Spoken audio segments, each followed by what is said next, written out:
700 سال پہلے سلطان زین العابدین کی حکومت میں ایک عجیب مقدمہ پیش آیا۔ 2 عورتوں کو دربار میں لایا گیا۔ دونوں پر الزام تھا کہ انہوں نے ایک ننھے بچے کو قتل کیا ہے۔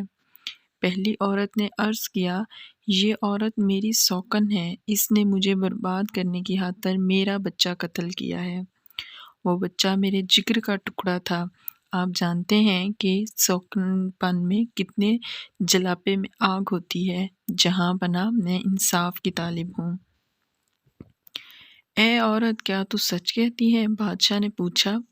وہ چیخ کر کہنے لگی، ہاں، اس ڈائن نے میرا بچہ ہلاک کیا ہے اور میں خون کے بدلے خون چاہتی ہوں۔ سلطان نے دوسری عورت سے پوچھا، تم اپنی صفائی میں کیا کہتی ہو؟ میں نے اس کے بچے کو قتل نہیں کیا۔ وہ بے شک اس کا بچہ تھا، مگر میں بھی اسے دل و جان سے پیار کرتی تھی۔ اس نے مجھے قتل کروانے کے لیے خود اپنے ہی بچے کو قتل کر ڈالا۔ یہ اتنی ظالم عورت ہے۔ سلطان سوچ میں پڑ گیا۔ بات درست تھی، کوئی ماں بھلا اپنے کیسے جگر کے ٹکڑے کو قتل کر سکتی ہے؟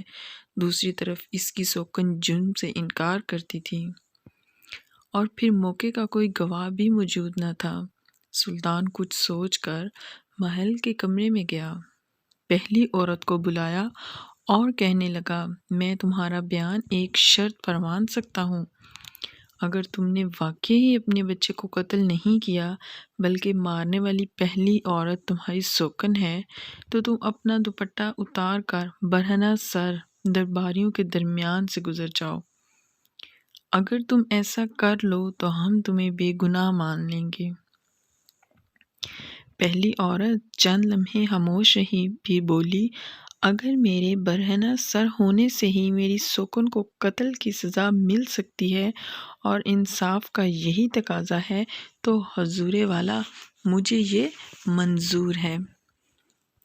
میں اس کے لیے تیار ہوں۔ سلطان نے اسے واپس بھیج دیا اور دوسری عورت کو بلایا اور کہا، تم کہتی ہو کہ تم نے اپنی سوکن کا بچہ نہیں مارا، لیکن وہ کون سی وجہ ہو سکتی ہے کہ ایک ماں اپنے جگر کے ٹکڑے کو مار دے؟ حضور والا، مجھ سے خواہ مخواہ حسد کرتی ہے یہ۔ اس نے خود اپنے ہاتھوں سے اپنے جگر کے ٹکڑے کو قتل کیا تاکہ مجھے قتل کی سزا ملے اور یہ مجھے قتل کرا سکے۔ میں بے گناہ ہوں۔ دوسری عورت نے عاجزی سے کہا۔ سلطان نے اسے بھی کہا کہ اگر تم سچ کہتی ہو تو تمہاری بات پر اس صورت میں یقین کیا جائے گا کہ تم برہنہ سر ہو کر درباریوں کے درمیان سے گزر جاؤ، اپنے سر سے دوپٹہ اتار کر۔ اس عورت نے کہا، جہاں پناہ، گستاخی معاف، میں یہ نہیں کر سکتی۔ سلطان نے اسے واپس بھیج دیا، کیونکہ اس عورت نے کہا کہ آپ مجھے بے شک ابھی قتل کر دیں، مجھے منظور ہے، لیکن میں اپنی یہ رسوائی، اپنی یہ بے عزتی اور یہ ذلت برداشت نہیں کر سکتی۔